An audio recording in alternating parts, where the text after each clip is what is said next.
The advertisement had cost Garrett Reeves $12, money he'd scraped together by selling his late wife's silver mirror. He described himself as a widower, 32 years of age, with 160 acres of Nevada grazing land and a modest herd. He'd requested a wife of sturdy constitution and plain habits. He had imagined a woman with hands accustomed to work, a woman who would not flinch from the grit and dust of a failing ranch. He had imagined someone like himself, weathered and practical.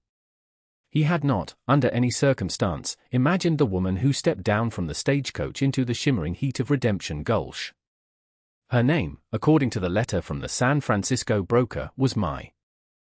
She was small, so delicately built that the dusty wind seemed to threaten to carry her off. She wore a dress of gray silk that fastened high on her neck, its strange, severe cut unlike anything Garrett had ever seen. It was utterly impractical for the life that awaited her. Her face was a pale oval, her dark eyes holding a stillness that felt ancient and unnerving. She carried no trunk, no carpet bag, only a small, lacquered wooden box held carefully in both hands.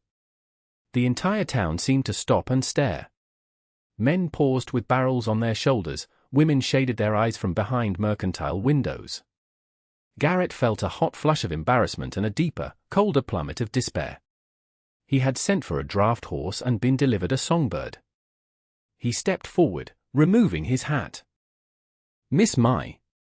She inclined her head, a short, formal dip. Her eyes met his, and he saw no fear in them, no disappointment, only a calm, unnerving assessment.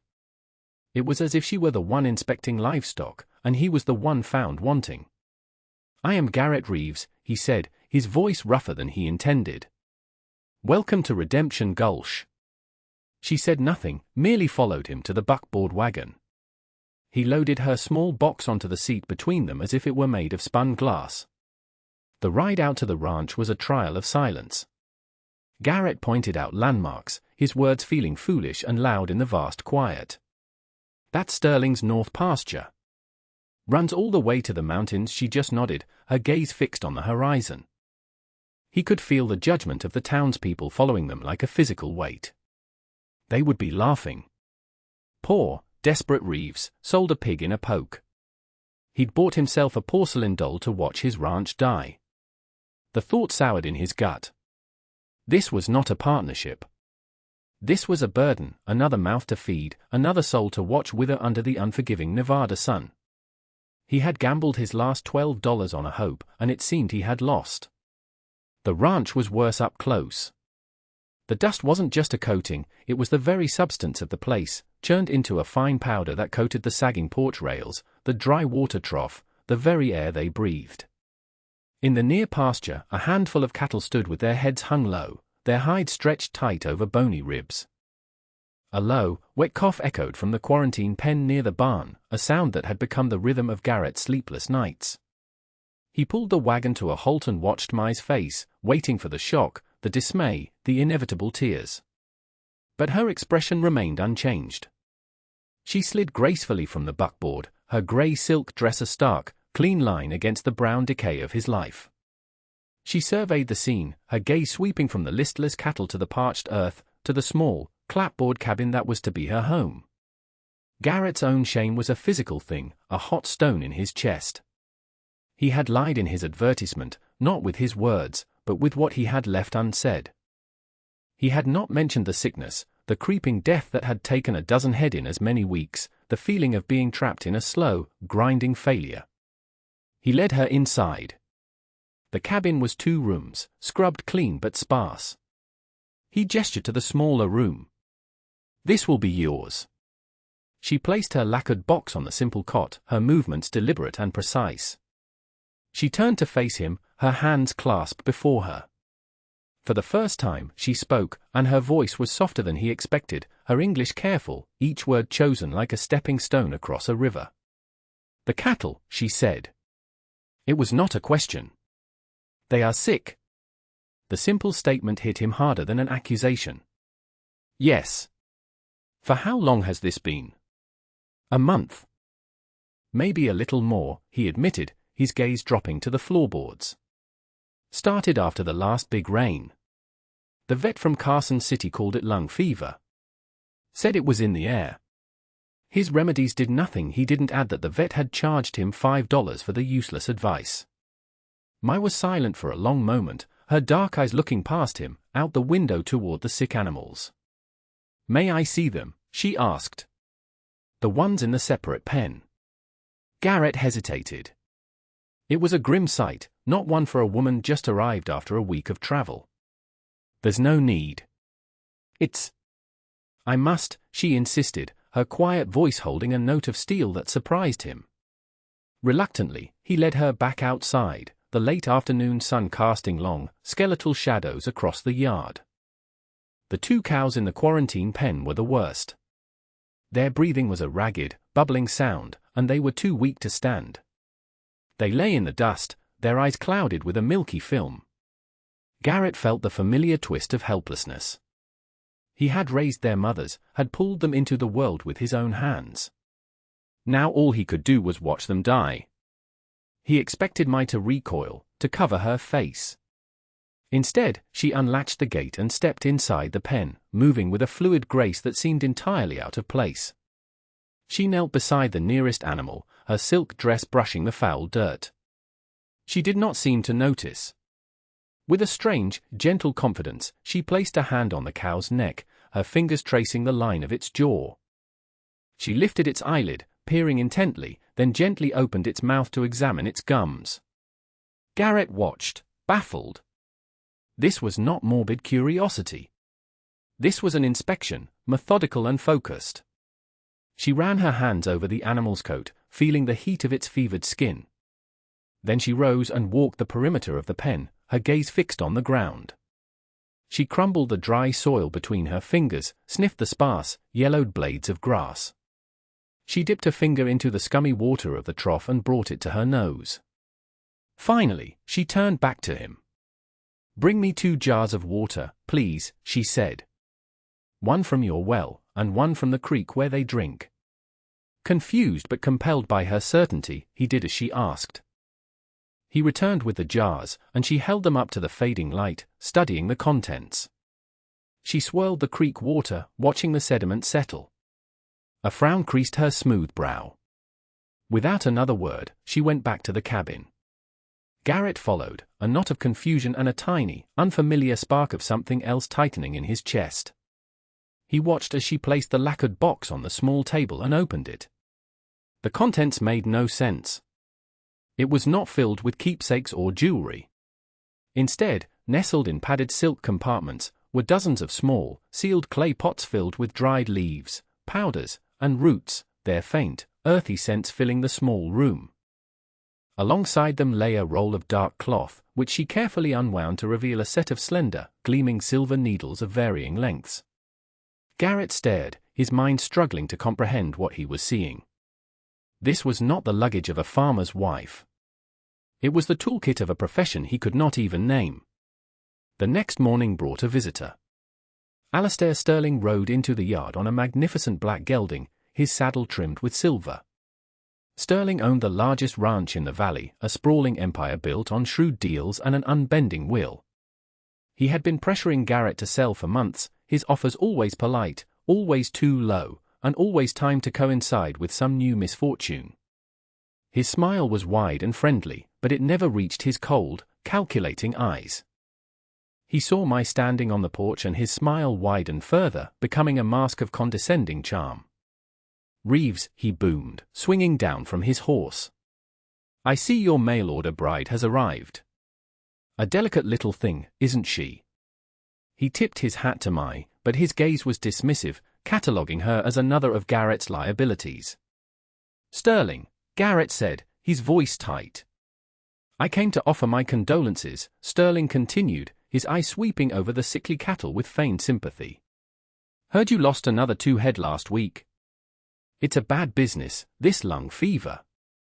Wipes a man out before he knows what's hit him." He leaned against the porch rail, all casual confidence. "My offer still stands, Reeves. $500 for the land and the herd. It's more than fair, considering the circumstances. A man needs to know when to cut his losses. Especially," he added, with a pointed look at Mai, with a new mouth to feed. The insult, wrapped in a veneer of neighborly concern, ignited Garrett's temper. He felt the blood rush to his face, his hands clenching into fists. He was about to tell Sterling precisely where he could put his offer when Mai stepped forward. She moved from the shadows of the porch into the full, harsh light of the sun. She stood between the two men, small but unwavering. She addressed Sterling directly, her voice quiet but carrying with perfect clarity in the still air. "The cattle will be well," she said. "The land is not for sale." Sterling was so surprised he actually took a step back. He had not expected her to speak, let alone to challenge him. He stared at her for a second, then let out a short, sharp laugh. "Well, she's got spirit, I'll give you that." Reeves' his eyes, however, had gone hard and cold. He turned his gaze back to Garrett, the humor gone. "Don't be a fool. You're sitting on a graveyard.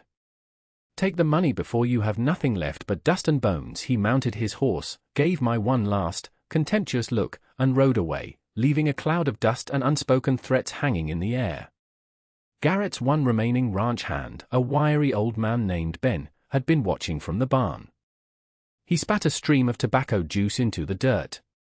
"That man's a rattler in fancy boots," Ben muttered, before turning back to his work. But Garrett knew the story would be all over Redemption Gulch by nightfall. Garrett Reeves's foreign wife, challenging Alistair Sterling himself. He looked at Mai, who was calmly watching Sterling's retreat. He had expected to have to protect her. He was beginning to wonder if it was the other way around. That night, Garrett couldn't sleep. The confrontation with Sterling had left him raw and on edge. He lay on his cot, staring at the ceiling, listening to the ragged coughs from the quarantine pen. It felt like listening to the sound of his own ruin. Sometime after midnight, a strange smell drifted through the open window, sharp and pungent, like bitter herbs and damp earth. Curious, he pulled on his boots and went outside. The moon was nearly full, casting the yard in a stark, silver light. A small fire was burning near the pen, and silhouetted against the flames was Mai. She was tending a large iron pot, stirring a thick, dark liquid that sent coils of acrid steam into the night air. She had changed out of her silk dress and was wearing simple dark trousers and a tunic, clothes that allowed her to move freely. He watched from the shadows of the porch as she worked, her movements economical and sure. She was no longer a porcelain doll, she was a woman utterly absorbed in a difficult task. After a time, she decanted the steaming liquid into a wooden bowl. Taking a soft cloth, she approached the sickest of the two cows. The animal was too weak to move. Mai spoke to it in a low, murmuring voice, her own language a soft, flowing current in the quiet night. She gently bathed the cow's muzzle and nostrils with the warm, herbal brew. Then she returned to the fire and retrieved her roll of silver needles. Garrett's breath caught in his throat. This was what he had feared, some kind of strange magic or witchcraft. He started to step forward, to tell her to stop. But something held him back. It was the absolute certainty in her posture, the focused calm on her face in the flickering firelight. He watched as she selected a long, thin needle. She ran her hand along the cow's spine, her fingers pressing and searching. Then, with a quick, precise motion, she inserted the needle into the animal's hide. The cow barely flinched.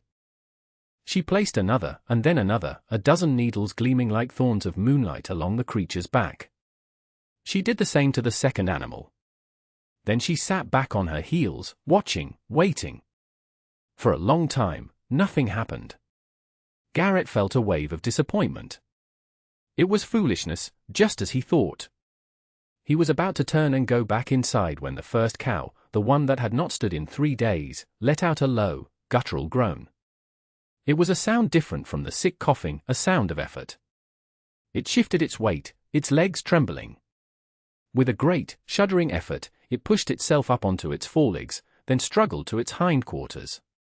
It stood there, swaying, but it was standing. It took a step toward the water trough and drank, its thirst deep and desperate. Garrett stared, unable to believe what he was seeing. It wasn't magic. It was medicine. A medicine he had never imagined existed. In that moment, watching this small, determined woman working by firelight, he made a choice. He had no other hope. He would trust her. He must have dozed off on the porch steps, because the next thing he knew, the sky was a pale grey and the birds were beginning to sing. He sat up, his back stiff, and looked toward the quarantine pen. The scene from the night felt like a dream, but the proof was standing right there in the morning light. Both cows were on their feet. Their heads were up, their breathing was easier, and the clouded look in their eyes had begun to clear. A third animal from the main herd, one he'd been sure he would lose by week's end, had wandered over to the fence and was watching them with renewed interest. It wasn't a full recovery, not yet, but it was a turn. It was a reversal of the relentless tide of death that had been drowning him. He saw Mai slumped in a simple wooden chair she had brought from the cabin, an empty blanket beside her. She had fallen asleep there, watching over her patients. Her face, in the soft dawn, looked exhausted but peaceful. A strand of black hair had fallen across her cheek. Garrett went inside, fetched his own woolen blanket, and gently draped it over her shoulders. She stirred but didn't wake. He stood there for a long moment, looking at her. He had seen her as a liability, a fragile piece of china he had foolishly acquired. He had been so wrong. She possessed a strength and a skill that dwarfed his own brute force and desperation. Later, after the sun was fully up, he made coffee and brought her a cup. She was awake now, checking on the animals again. She accepted the cup with a small, grateful smile. They stood in silence for a while, watching the cows drink. "Thank you," he said finally. The words felt small and inadequate. She looked at him, her dark eyes searching his face. "It is not lung fever," she said. "The sickness comes from the water. From the creek." He was stunned. "The creek? But that water's always been clean." "There is a plant," she explained, her English slow but precise. "A kind of green slime that grows in the water when it is warm and does not move. In my home, we call it bitter waterweed. It poisons the animals that drink it. It makes the lungs heavy and the mind slow. The rain you had, it washed many spores into the creek." The vet said. Garrett started, but trailed off. The vet had looked for a disease he knew, not a poison he didn't. "My remedies are to fight the poison," Mai continued. "The needles help the life energy, the chi, to flow again and push the sickness out." She looked down at her hands. "My family. They are not just farmers. For many generations, we have been healers of animals. It is a knowledge passed from mother to daughter." A question that had been bothering him surfaced. "If you have such a skill, why would your family send you here? To a stranger, so far away?" Her face clouded over. She looked away toward the mountains, and when she spoke again, her voice was low. "A powerful man, a general, he learned of my skill. He wanted me to tend to his war horses. He would not have asked. He would have taken. My family. They gave me their passage money. They said marrying a stranger across the ocean was a better fate than being a general's property. It was my only escape." The truth of it settled on Garrett with a crushing weight. He had thought he was rescuing her from poverty. In reality, her family had rescued her from a form of slavery. He had married her out of desperation to save his ranch, but she had come here out of a deeper desperation to save herself. And in a turn of fate so profound it left him breathless, she was the one who was now saving him. He looked at the marriage certificate in his mind, the simple contract of a man buying a wife. It felt like a fraud. This woman was not his property. She was his partner, in a way he had never anticipated. Word travels fast in a place like Redemption Gulch, but truth travels slow. The story that reached town was that Garrett Reeves's strange Chinese bride had performed some kind of superstitious ritual and 2 of his dying cows had miraculously recovered. Most dismissed it as a fluke, a last gasp before the inevitable. But Alastair Sterling was not most people. He heard the news not as a tale of luck, but as a piece of dangerous information. He knew, better than anyone, that Garrett's land sat atop the valley's main aquifer. If the sickness was in the water, it was a problem that could spread. But if someone knew how to fix it, that knowledge was more valuable than the land itself. A few days later, a different kind of visitor arrived. This was not the polished Sterling, but his foreman, a thick-necked, brutish man named Finch. He rode a sway-backed mule and his eyes were small and mean. He dismounted without waiting for an invitation and stomped onto the porch. "Reeves," he grunted. "The boss sent me." He looked past Garrett and saw who was grinding herbs with a stone mortar and pestle. Finch's lip curled into a sneer. "Heard your little woman's been playing with magic powders. Sterling's herd is looking a bit peaky. He wants to buy some of her cure." Garrett stepped in front of "It's not for sale." "Everything's for sale, Reeves," Finch said, his voice dropping to a low growl. He took a step closer, his bulk crowding Garrett. "The boss wants the recipe. Or the powders themselves. Name your price." Mai rose from her work, her expression calm. "The knowledge is not a thing to be sold like flour or sugar," she said, her voice steady. "It must be taught. It must be respected." Finch laughed, a harsh, ugly sound. "We ain't got time for lessons, lady," his eyes fixed on the lacquered box that sat on a small table just inside the cabin door. "Just give me the box. Sterling will pay you what it's worth." He made a sudden move, pushing past Garrett to grab for it. Garrett reacted without thinking. He slammed his shoulder into Finch's chest, blocking him. The impact was like hitting a brick wall, but it stopped the foreman's advance. Finch snarled, his face contorting with rage. "You're making a big mistake, sodbuster." "Get off my land," Garrett said, his voice low and shaking with adrenaline. For a moment, the two men were locked in a tense standoff. Finch was bigger, stronger, and meaner by a wide margin. But there was a look in Garrett's eyes that gave him pause, the look of a man with nothing left to lose. Finch slowly backed away, a cruel smile spreading across his face. "Have it your way," he spat. "But Sterling gets what he wants." One way or another he swung himself back onto his mule and rode off, leaving a silence that felt heavier and more dangerous than before. The threat was no longer about money or land deeds. It was now a physical presence, a promise of violence hanging over their small, recovering world. Garrett looked at Mai. She was still standing, her back straight, the stone pestle held tightly in her hand. She was not afraid. And seeing her resolve, Garrett found his own. The visit from Finch crystallized a suspicion that had been forming in Garrett's mind. Sterling wasn't just an opportunist, waiting for the ranch to fail. His interest was too specific, his timing too perfect.